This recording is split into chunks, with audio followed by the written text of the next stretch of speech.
দর্শক বন্ধুরা, আশা করি সবাই ভালো আছেন এবং অনেক অনেক ঘুরছেন। এই পৃথিবীতে যতগুলো বিখ্যাত হলিডে ডেস্টিনেশন আছে এর মধ্যে উরগাদা একটি। মিশরের এই উরগাদা থেকে আমি অনু আবারও আপনাদেরকে শুভেচ্ছা এবং স্বাগতম জানাচ্ছি এই চ্যানেলে। সূর্যোদয় দেখার জন্য এই ভোরে উঠে পড়া এটা ঠিক আছে, আবার পাশাপাশি আমরা এই দিনটাকে আরো বড় করতে চাইছিলাম, যেমন আজকে আমাদের অনেকগুলো অ্যাক্টিভিটি আছে। তো আশা করি আপনারা সবাই আমাদের সঙ্গে ভিডিওটি শেষ পর্যন্ত থাকবেন। আরেকটি রিকোয়েস্ট থাকবে, যারা চ্যানেলটি এখনো সাবস্ক্রাইব করেননি আশা করি আপনারা চ্যানেলটি সাবস্ক্রাইব করে নেবেন। তো আর বকবক না করে চলুন শুরু করে দেওয়া যাক।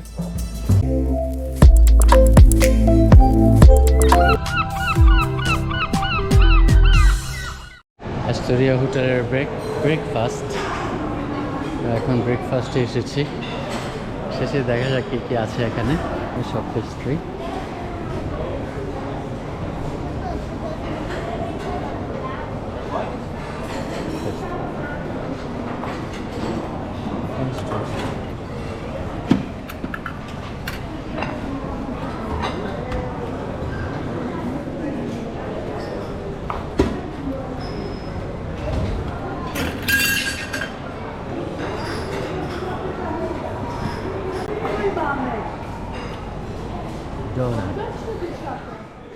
ব্রেকফাস্টের জন্য প্রচুর আয়োজন, খাবারের কোনো কমতি নেই এখানে।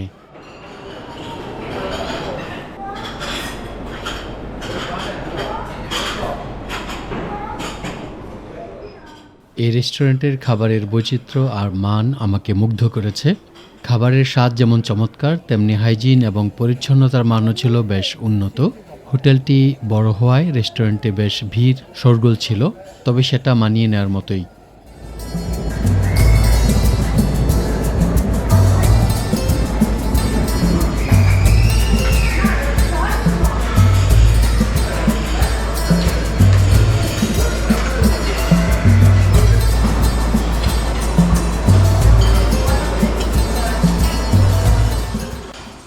ড্রিঙ্কস বা পানীয়ের মান সব মিলিয়ে বেশ ভালো, তবে মাঝে মাঝে স্বাদে সামান্য ভিন্নতা পাওয়া যায়। আর তাদের অল ইনক্লুসিভ যে প্যাকেজের সেবার পরিধি এটা অনেক বড়, যা এই হোটেলের ক্লায়েন্টদের পুরোটা সময় সন্তুষ্ট রাখবে।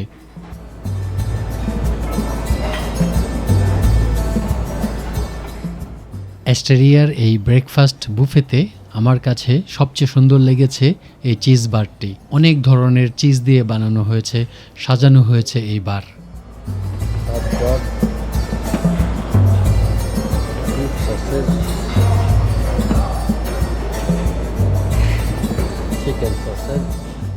এটা হচ্ছে শো কুকিং, এখানে অমলেট বানানো হচ্ছে।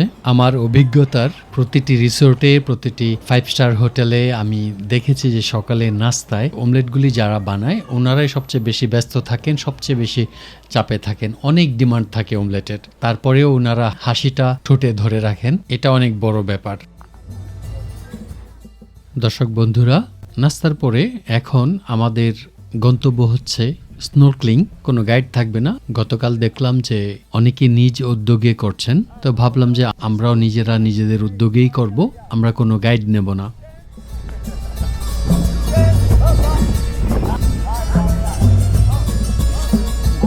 করা হয় না।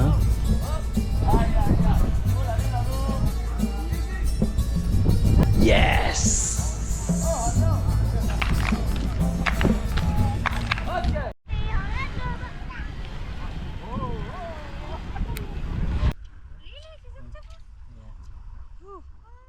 অনেকটা জোকের মতো। আমার কাছে স্টারফিশ মনে হয়নি, কিন্তু আমার কাছে মনে হয়েছে যে এটা অক্টোপাস ফ্যামিলির কোনো ঘনিষ্ঠ আত্মীয় স্বজন হতে পারে।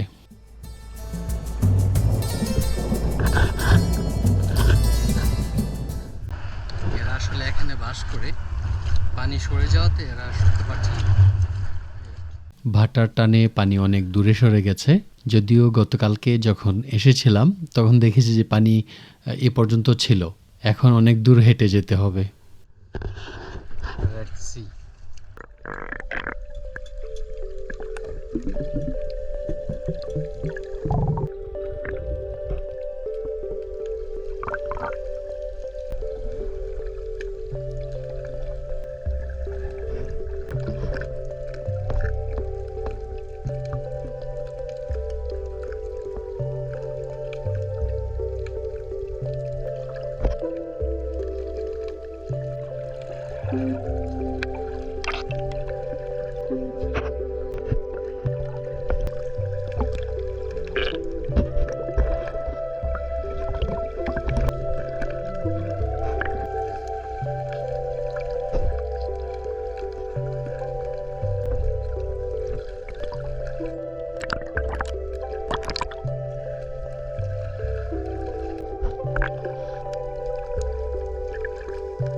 পানির মধ্যে মাছ আসলে খুবই চালাক প্রাণী, খুবই চতুর, খুবই স্মার্ট।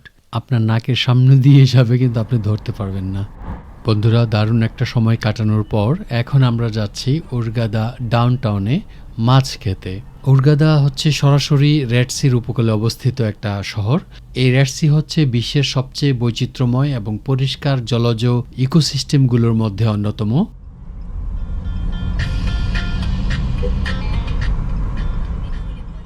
এখানে স্থানীয় জেলেরা প্রতিদিন সকালে তাজা মাছ ধরে সরাসরি বন্দরে এবং মাছের বাজারে নিয়ে আসে। এর ফলে রেস্টুরেন্টগুলো সবসময় অবিশ্বাস্য টাটকা মাছ পরিবেশন করতে পারে। এটা হচ্ছে উরগাদা ডাউনটাউন। আমরা এখানে মাছ খেতে এসেছি। খুব ফেমাস একটা রেস্টুরেন্ট এটা। গুগল গেটে বের করলাম। Take middle one. السياحة لما كملش ربع ساعة بكام الكيلو ده؟ ده ب 500 ده 450 ده نفس النوع ده بس ده أقل من كده. এটা হচ্ছে গ্রিল করা গ্রুপার মাছ। আর এখানে আছে চিংড়ি সহ মিক্স সি ফুড ফ্রাই করা। আর এই মালু পাতার স্যুপ, এর নাম হচ্ছে মলখিয়া। আর এটার নাম তো মোটামুটি আপনারা সবাই জেনে গেছেন, তিল থেকে তৈরি। এর নাম হচ্ছে তাহিনা, একটা সস, খুবই টেস্টি।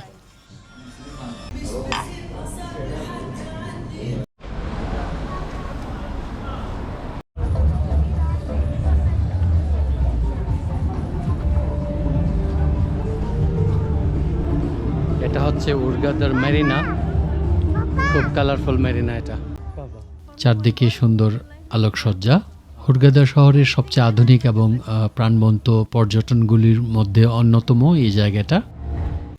এটি কেবল একটি ডকিং পোর্ট নয়, এটি একটি চমৎকার বিনোদন এবং অবসর যাপন স্থান। এই মেরিনাটি হচ্ছে শহরের পর্যটন কেন্দ্রে অবস্থিত একটি স্টেট অফ দ্য আর্ট প্রমনেড এবং ইয়াট হারবার। এটি 2008 সালে আনুষ্ঠানিকভাবে চালু হয়েছিল এবং খুবই দ্রুত পর্যটকদের কাছে একটি হটস্পট হয়ে ওঠে। এখানে সারি দিয়ে বিলাসবহুল ইয়ট, পালতোলা নৌকা এবং ক্যাটামারান নোঙর করা থাকে। এখানে মিশরীয়, ইতালীয়, গ্রিক এবং এশিয়া সহ বিভিন্ন আন্তর্জাতিক রেস্টুরেন্ট আছে। সমুদ্রের দিকে মুখ করে থাকা রেস্টুরেন্টগুলোতে বসে ডিনার করা এক অসাধারণ অভিজ্ঞতা। এটি ছবি তোলার জন্য এবং সন্ধ্যা কাটানোর জন্য একটি আদর্শ স্থান। বিশেষ করে দিনের শেষে এই মেরিনা আরও প্রাণবন্ত হয়ে ওঠে। ছোট ছোট বুটিক শপ, সুভেনিরের দোকান এবং স্থানীয় হস্তশিল্পের দোকানও এখানে পাওয়া যায়। সারাদিনের সমুদ্রের অ্যাডভেঞ্চার শেষে আমরা এলাম হুরগাদা মেরিনাতে। বিশ্বাস করুন, দিনের বেলার হুরগাদার চেয়ে রাতের মেরিনা আরও বেশি মোহময়ী। একদিকে বিলাসবহুল ইয়ট, অন্যদিকে আলোর ঝলকানি। এ যেন মিশরের ভেতরে আরেক টুকরা ইউরোপ।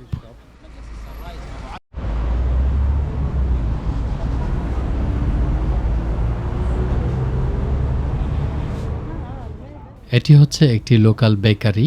ট্যাক্সিতে ওঠার আগেই দেখতে পেলাম, কাজেই ভাবলাম যে একটু ঘুরে দেখি কি কি আইটেম আছে এখানে। আমরা বাঙালি উৎসুক জাতি, বুঝতেই পারছেন।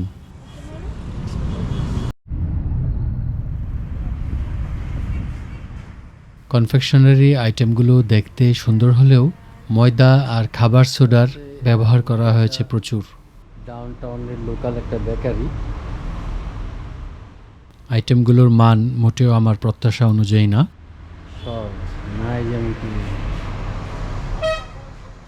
আমি কিছুটা বেশি গুণগত মান আশা করেছিলাম আসলে। তবে আমি আশা করেছিলাম যে আরও সমৃদ্ধ এবং মজাদার স্বাদের হবে। যাই হোক আর যেমনই হোক তাতে কিছু আসে যায় না, লোকালরা তৃপ্তি ভরে খেতে পারলেই চলে। আমরা এখন হোটেলের প্রোগ্রামে আছি। এটা ওনাদের শিডিউল প্রোগ্রাম, প্রতি রাতেই এই ধরনের প্রোগ্রাম হয়ে থাকে এখানে। দর্শক বন্ধুরা, আপনারাও আমাদের সঙ্গে উপভোগ করুন ভিডিওটি শেষ পর্যন্ত। আমি কথা বলে আপনাদেরকে আর বিরক্ত করছি না।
দর্শক বন্ধুরা, আমরা ভিডিওটি শেষ পর্যায়ে চলে এসেছি।